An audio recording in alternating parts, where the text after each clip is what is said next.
Assalamualaikum warahmatullahi wabarakatuh. Apa kabarnya teman-teman? Semoga selalu dalam lindungan Allah Subhanahu wa taala dan tetap semangat.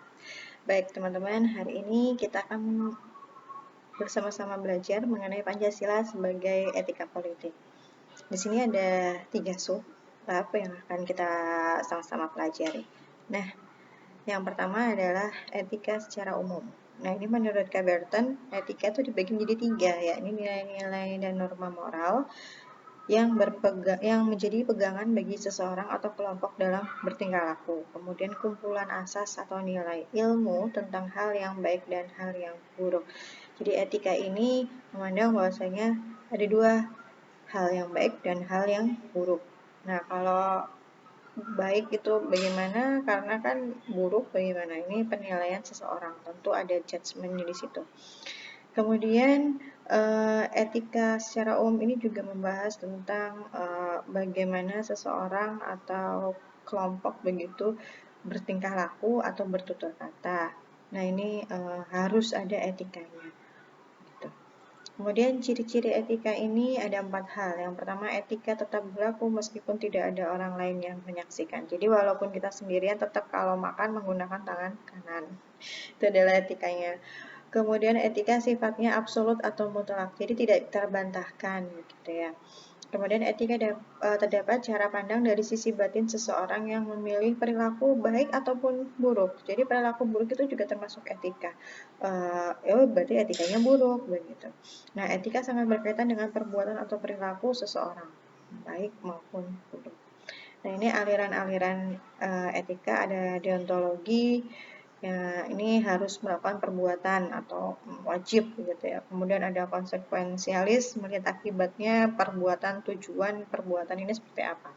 Atau yang terakhir utilitarianis, yakni pertimbangan umum atau kebaikan bersama.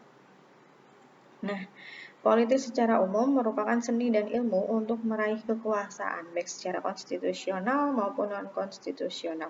Menurut Roger, pengertian politik adalah ilmu yang mempelajari tentang negara, tujuan-tujuan negara, dan lembaga-lembaga negara yang melaksanakan tujuan tersebut dan hubungan antara negara dengan warga negaranya serta negara lain. Ini adalah politik secara umum, jadi meraih kekuasaan. Karena itu kalau di Indonesia politiknya adalah politik secara demokrasi ya. Kemudian selanjutnya tujuan dari politik itu apa? Untuk mengupayakan agar kekuasaan di masyarakat dan pemerintah dapat diperoleh, dikelola dan diterapkan sesuai dengan norma hukum yang berlaku. Kemudian untuk mengupayakan agar kekuasaan yang ada di masyarakat dan pemerintah dapat memperoleh, mengelola dan menerapkan demokrasi secara keseluruhan. Dan yang terakhir, untuk mengupayakan penerapan dan pengelolaan politik di masyarakat. Kemudian selanjutnya, Pancasila sebagai sumber etika politik adalah salah satu cabang dari filsafat politik yang membahas perilaku atau perbuatan politik untuk dinilai dari segi baik dan buruknya. Jadi politik pun harus ada etikanya, teman-teman. Nah, tujuannya dari etika politik itu untuk apa? Mengarahkan kehidupan politik yang lebih baik. Agar politik itu tidak dinilai buruk atau politik itu buruk, maka harus dilakukan dengan cara-cara yang baik. Baik itu secara bersama-sama ataupun untuk orang lain. Nah, untuk membangun institusi-institusi yang adil, kemudian mengatasi korelasi antara tindakan individu, tindakan koleksi, serta struktur politik yang sudah ada.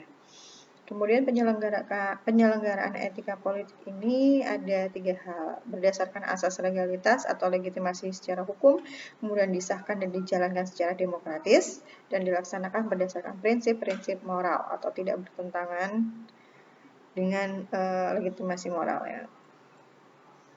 Nah, etika politik dalam Pancasila. Ini ada etika Pancasila adalah etika yang mendasar penilaian baik dan buruk berdasarkan Pancasila tentu saja. Kemudian Pancasila mengutamakan kemaslahatan kebaikan yang lebih luas dibandingkan dengan kepentingan pribadi atau hanya segelintir golongan. Kemudian etika Pancasila menghindari kerusakan yang besar dan mengambil konsekuensi kerusakan yang lebih kecil. Nah, fungsinya Pancasila sebagai etika politik ini adalah untuk kehidupan bernegara. Jadi fungsinya seperti itu, karena kan kita merujuk pada etika politik sesuai dengan Pancasila. Kemudian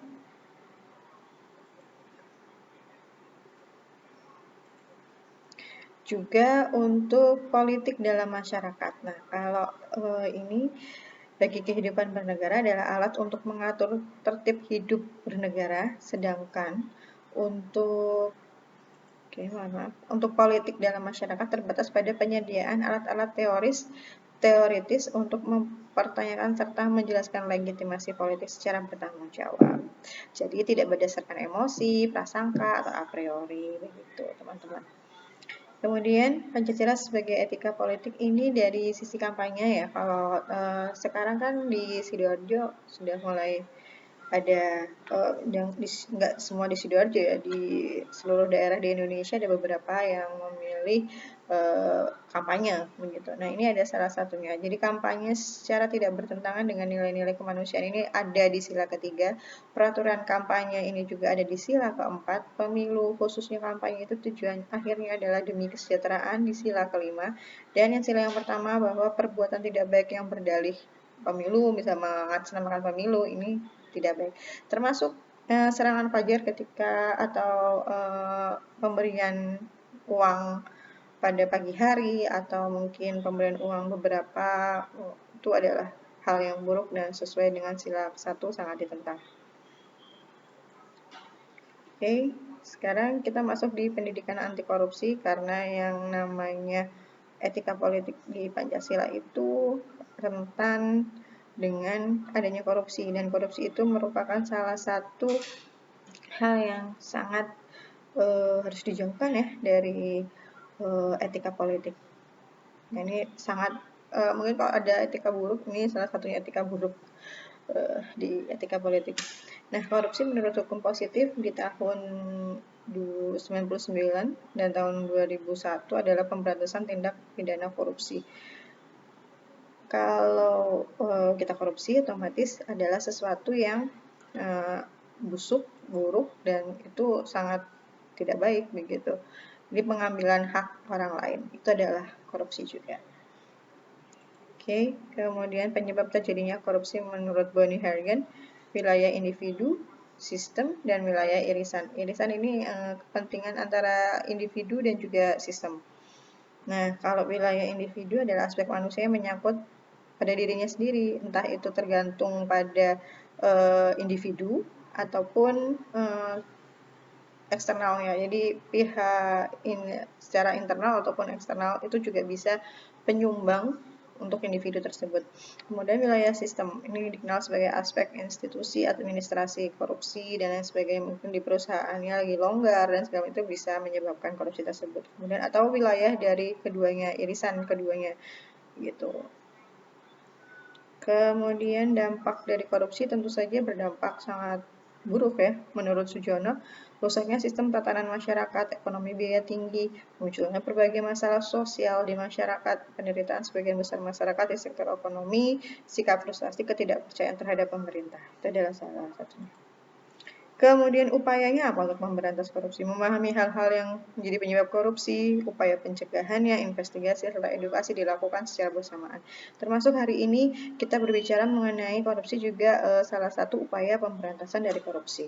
Tindakan diarahkan terhadap suatu kegiatan dari hulu ke hilir, mulai dari perencanaan, pelaksanaan, pengawasan, meliputi berbagai macam elemen. Baik teman-teman, demikian materi etika politik untuk hari ini. Silahkan teman-teman bertanya, apabila masih ada yang dirasa kurang, silahkan sebutkan nama dan NIM teman-teman di forum diskusi, dan jangan lupa untuk menurut link yang sudah saya share jadi sebagai bahan referensi teman-teman dalam belajar. Terima kasih dan semoga bermanfaat buat teman-teman. Assalamualaikum warahmatullahi wabarakatuh.